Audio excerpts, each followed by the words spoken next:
இன்னைக்கு பேசக்கூடிய இந்த பதிவு எல்லா வீட்டு பெண்மணிகளுமே ரொம்ப ஆவலா விரும்பி பார்க்கக்கூடிய ஒரு பதிவு. ஆடி மாதம் வரக்கூடிய இந்த வெள்ளிக்கிழமையில் வரக்கூடிய வரலட்சுமி விரதத்தை பத்தி தான் நம்ம தெரிஞ்சுக்க போறோம்.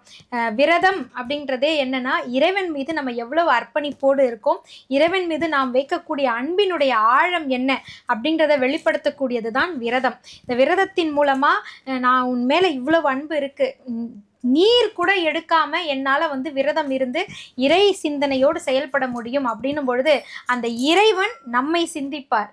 நம்மை சிந்தித்து நமக்கு தேவையான விஷயங்களை நமக்காக நம் முன்னின்று செயல்படக்கூடியவராக அம்மா அம்பாள் நம்மளுடைய அன்பு தாய் மாறக்கூடிய ஒரு அற்புதமான மாதம் இந்த ஆடி மாதம். இதில் வரக்கூடிய இந்த வரலட்சுமி விரதத்தை எப்படி கடைபிடிப்பது அப்படின்றத தெரிஞ்சுக்கலாம். வரலட்சுமி நோன்பு, வரலட்சுமி விரதம் அப்படின்னு சொன்னாலே அது ஒரு பெரிய ப்ராசஸாக இருக்குங்க. நம்மளாலலாம் செய்ய முடியுமா? அதுக்குன்னு ஒரு பெருசாக ஒரு வீடு இருக்கணும், பெரிய ஹால் இருக்கணும், அப்படிலாம் இருந்தால் தான் செய்ய முடியுமானா நிச்சயமாக கிடையாது. நம்ம கேள்விப்பட்டிருக்கோம் இல்லையா, இருதயாளீஸ்வரர் இருதயத்திலேயே சிவனுக்கு ஆலயம் கட்டி அங்கு குடி வைத்தவர். அப்படி நம்ம மனசு தூய்மையா இருந்ததுன்னா எந்த இடமா இருந்தாலும் அங்க நம்மளால எந்த விதமான பூஜையும் செய்ய முடியும். அதற்கு ஒரு பிரம்மாண்டம் அவசியம்ன்றது கிடையாது. ஆனா முக்கியமா என்னென்ன விஷயங்களை செய்யணும் அப்படின்றத தெரிஞ்சுக்கிட்டு முறைப்படி செஞ்சோம்னா இந்த வரலட்சுமி விரதத்தை நீங்க மிக எளிமையா கடைபிடிக்க முடியும்.